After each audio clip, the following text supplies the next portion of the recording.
يا أهلا بيكم في فيديو جديد. في البداية لو أول مرة تشوفني ما تنساش تشترك في القناة وتفعل جرس التنبيهات علشان يوصلك كل جديد. بيبدأ الفيلم بتاعنا بأخبار في الصحف العالمية والتلفزيون عن جرائم كتير وحوادث بتحصل بسبب وحش ضخم لونه أخضر. بعد كده في البرازيل بنشوف شخص بيكون بيتعلم الفنون القتال والتحكم في النفس. بعد كده بيكون شغال في مصنع بتاع مشروبات غازية. هو في المصنع بيندهله المدير علشان يصلح له حاجة في الكهرباء، وهو بيصلحها بتنجرح ايده فبتقع نقطة دم منها على الأزايز بتاعة المشروبات، فبيوقف الآلات بسرعة وبينزل يمسح الدم على السير بتاع الازايز. وبعد كده بتشتغل تاني الالات، ولكنه ما خدش باله ان لسه في دم واقع جوه ازازه. وبعدها اتملت الازايز ديت بالمشروب واتحطت جنب اخواتها علشان يتشحنوا على امريكا. بعد لما بيخلص شغله بيشوف واحده زميلته في المصنع وفي واحد تاني بيرخم عليها، فبيروح يعزمها على الغدا علشان الشخص اللي بيعاكسها دوت. وبعد كده بيروح على بيته، بيكون اسمه جرين، وبياخد طرد من حد من الشارع جايله من واحد اسمه بلو. ولما بيطلع على البيت بيتكلم مع بلو في محادثه مشفره، وبيقول له ان هو وجد الزهره اللي بيدور عليها. فبيقول له بلو ان هو هيستخدم منها جرعه مناسبه، وبيكون جرين دوت عنده تسمم من اشعه جاما، وبيعمل من الزهره ديت محلول لونه اخضر. وبعدين بياخد قطره من دمه وبيحط عليها المحلول دوت وبيحطها تحت الميكروسكوب، وبنلاحظ ان كرات الدم عنده لونها اخضر. بعد كده بيبدا لونها يحمر وبيرجع تاني لونها اخضر. فبيكلم صديقه بلو ويقول له ان المحاوله فشلت، وبيقول له صديقه بلو ان هما لازم يتقابلوا. وبلو بيقول له ان هو يعيش بتسمم اشعه جاما وان هو لازم يتفوق في البحث عن الزهره، وبيبعت له عينه دم ليه. وبالفعل بياخد جرين عينه من دمه في ابره وبيشحنها لبلو في البريد على نيويورك في امريكا. بعد كده في ولايه فيرجينيا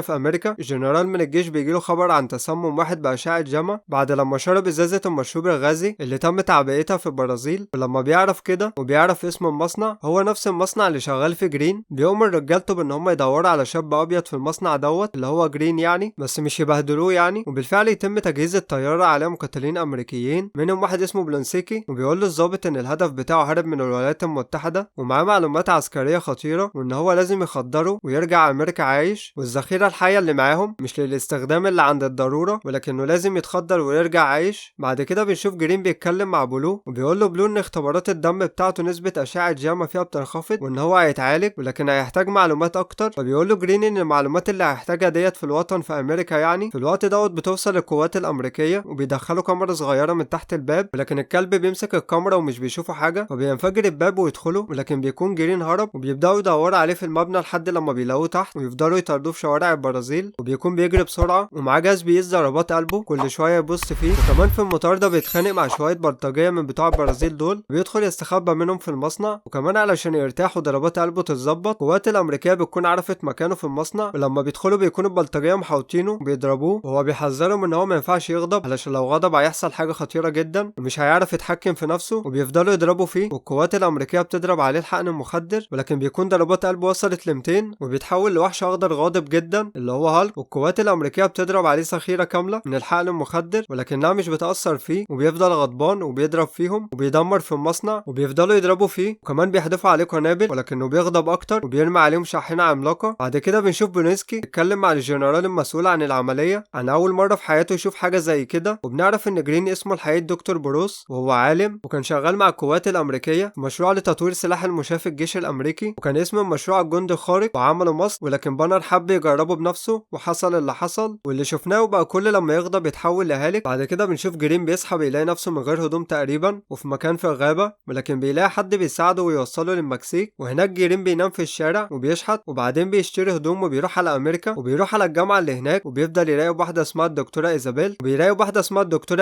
من مركز البحوث البيولوجيه لان هو كان بيحبها زمان لانه كان عالم بيولوجي لما اشتغل مع الجيش الامريكي، ولكنه بيلاقيها ان هي بقت مرتبطه بشخص تاني فبياخد بعضه ويمشي. بعد كده بيروح على مطعم صديقه ستان وبيطلب منه ان هو يبات عنده النهارده، وتاني يوم بيشتغل عامل توصيل بيتزا علشان يروح لشركه كان شغال فيها قبل كده. وبيقعد على جهاز كمبيوتر وبيدخل على بيانات ايزابيلز ويدور على المعلومات بتاعه المشروع القديم اللي كان شغال عليه، ولكنه مش بيلاقيها. وبيتصل بصديقه بلو وبيقول له ان المعلومات اللي هيحتاجها علشان يعالجه اختفت، وبلو بيقول له انه كده مش هيعرف يساعده من غير المعلومات دي. وبعدين بيقول له جرين ان هو لازم يتنقل يتنقل من المكان اللي هو فيه. بعد كده بنشوف ايزابيلس والدكتوره اللي هي مرتبطه بيه بيروحوا عند ستان وجرين وما بيكونش عارف ان هي موجوده. وبالمناسبه جرين اسمه الحركي ولكن اسمه الحقيقي بروس بانر. المهم ما يكونش عارف ان هي موجوده وبيدخل المطعم، ولكنه لما بيشوفها بيمشي بسرعه من المكان ولكنها بتكون شافته وبتدور عليه لكن بيكون مشى. فبتسال ستان عن الحقيقه اللي شافتها فبيقول له ان هو حقيقه وان هو بروس كان شغال هنا. وبعد شويه ايزابيلس بتوقف عربيتها في الشارع وسط المطر وبتشوف بروس وبياخدوا بعض بالحضن. بعد كده بتاخده معاه على بيتها وبيديها الفلاشه اللي عليها المعلومات اللي كانوا بيدوروا عليها، وبتديله الفلاشه اللي عليها المعلومات اللي كان بيدور عليها. وبيسالها اذا كان الجنرال يعرف حاجه فبتقول له لا وان هي ما شافتوش من سنه، بس بتقول له ليه لازم ما يعرفش. وبيقول لها بروس ان الجنرال عايز يخرج اللي جواه ويحلله ويعمل نسخه منه اللي هي الماده اللي بتحوله لهالك. ولكن اللي بيحصل دلوقتي ان الجنرال بيكون عنده كميه من الماده ديت بيجهز الضابط بونسكي وبيحينه بيها. بعد كده بيكون بروس بيودع ايزابيلس خلاص وهيمشي، ولكن في الوقت بتوصل مدرعات الجيش وبتطارده وبيهرب منهم لمكان كبير. بيدخل جوه وبيمسك الفلاشه اللي عليها المعلومات ويبلعها علشان ما يعرفوش ان هي معاه وياخدوها منه. وبنعرف ان الجنرال يبقى والد ايزابيلس وبتحاول ان هي تمنعه ولكنها مش بتعرف. وبعدين بيحتجزوا بروس في مكان زي نفق زجاجي بيحبسوه جوه وبيرموا عليه قنبله دخان. وبعد شويه من الغضب بيتحول لهالك بيبداوا يضربوا عليه بكل الاسلحه اللي معاهم فبيزيد غضبه وبيبدا يدمر فيهم ويدمر المدرعات بتاعتهم. وبيدخل عليه برونسكي ويستفزه وبيحاول هالك ان هو يقتله، لكن برونسكي بيستدرجوا العربيتين مدرعتين من بتوع الجيش بيصدروا موجات صوتيه عاليه ومزعجين جدا. بتبدا ان هي تضعف قوه هالك وتقتله بالتدرج. وايزابيلس بتحاول ان هي تمنع ابوها من ان هو يقتله ولكنها ما بتقدرش وهو اللي في دماغه بيعمله، ولكن هالك بيقوم زي الوحش ويدمر المدرعتين وبلونسكي بيعمل فيها وحش وبيروح يقف قدامه. فبيقوم هالك مديله رجل مطيره في الشجره تقريبا مات، ولو ما ماتش فهو اتكسر. وبعدين بتيجي طياره هليكوبتر وتهاجم هالك. في الوقت بتحاول ايزابيلس ان هي تهديه لكن الطياره بتنزل ضرب نار عليه وهو بيبقى مضطر ان هو يحمي ايزابيلس من ضرب النار وما يهاجمش الطياره. ولما بتبعد شويه بيدمر الطياره خالص وبيكون ايزابيلس اتصابت وفقدت الوعي والجو بدا يمطر. بياخدها هالك ويروح على مكان في الغابه وبتفوق هناك، ولما الرعد بيشتغل بيغضب هالك وبيفتكر ان هم جايين يهاجموه تاني، لكن ايزابيلس بتهديه ويقعدوا جوه الكهف لحد لما الجو يتظبط. وبعد كده تاني يوم لما بيرجع تاني لطبيعته بيروح يقعد في فندق يسترجع الفلاشه اللي عليها المعلومات. وبعدين بنشوف بونسكي فاق وكانه ما حصلوش حاجه وسليم وتمام، بس الماده اللي اخدها وجاهز للانتقام من هالك. بعدين بنشوف القوات الامريكيه بتتعقب الموبايل وبتقاتل البنك بتاعت ايزابيلس علشان يعرفوا مكانها ومكان بروس، ولكن هم بيكونوا عاملين حسابهم وتخلصوا من الموبايلات والبطاقات البنكيه. ولكن القوات بتكون على علم بده وكمان عارفين محادثات بروس مع برو ومستنيينه يعمل اي اتصال علشان يتحركوا. في الوقت بروس بيكلم بلو من جهاز في ماركت في الشارع وبيقول لهم معلومات معاه وان هو لازم يتقابلوا. وبيسافر هو وايزابيلس بالعربيه للولايه اللي هيقابلوا فيها بلو، ولكن وهم في الطريق بيكون في كمين للشرطه فبينزلوا من العربيه وبياخدوا طريق من البحر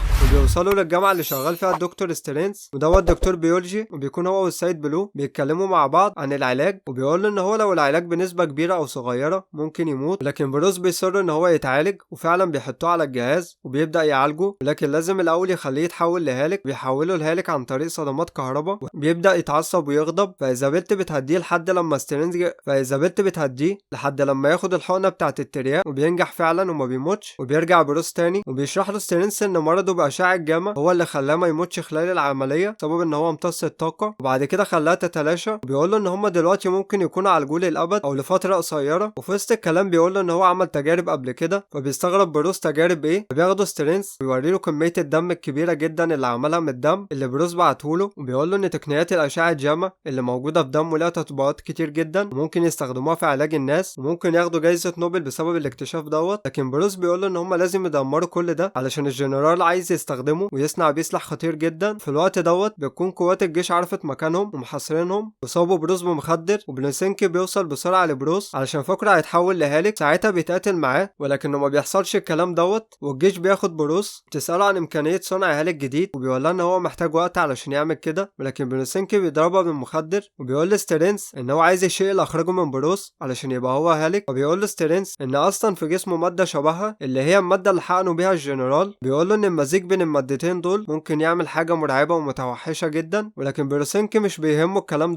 وستيرنز بيوافق ان هو يعمل له اللي هو عايزه وبيطلع وحش مرعب جدا لونه اخضر وبيبدا يدمر في المدينه. وقوات الجيش مش بتعرف تسيطر عليه، بيضربوا عليه بكل اسلحتهم ولكن مش بينجحوا في حاجه غير ان هم بيزيدوا غضبه وبيفضل يدمر فيهم وفي المدينه. وبعدين بتوصل الاخبار للجنرال بيستغرب لان بروس معاهم، لكنه بيعرف بعد كده ان هو بروسينكي، وكل اللي حصل بسببه هو. بعدين بيقول له بروس ان هو لازم يواجهه، وبيخليهم يفتحوا الطياره علشان ينط منها. ايزابيل بتحاول ان هي تمنعه لان هو اصلا مش عارف اذا كان هيتحول لهالك ولا لا، ولكنه بيقول لها ان هو لازم ينط، وبينط من الطياره وبينزل على الارض، وبيفتكروه مات. ولكن بعد ثواني بيطلع هالك من تحت الارض، وبتبدا المواجهه ببروسينكي. طبعا بروسينكي بيكون اقوى ان هو نسخه متطوره من هالك واكتر وحشيه منه، وبيتواجهوا مع بعض. والجنرال بيوجه الطياره ناحيه بروسينكي وبيضرب النار عليه، وبيتعصب بروسينكي وبيحاول ان هو يدمر الطياره، ولكن هالك بيمنعه، وبيكونوا هما الاتنين متعلقين في الطياره. وبعدين بتقع الطياره، ولكن الجنرال وايزابيلز بيفضلوا لسه عايشين، وبيتقاتلوا الاتنين مع بعض مره تانية. وهالك بيضرب بروسينكي وبيلحق الطياره قبل لما تولع، وبيوقف الحريق. وبروسينكي بيستغل ان هو مش شايفه، وقبل لما بروسينكي بيقتل الجنرال بيكون هالك ضربه ومكتفه بالسلسله الحديد، وبينزل فيه ضرب وخلاص هيقتله. لكن ايزابيلز بتمنعه لان هو خلاص يعتبر شبه ميت. وبتوصل قوات الجيش، ولما ايزابيلز بتقرب من هالك بتيجي طياره من الجيش علشان تهاجمه،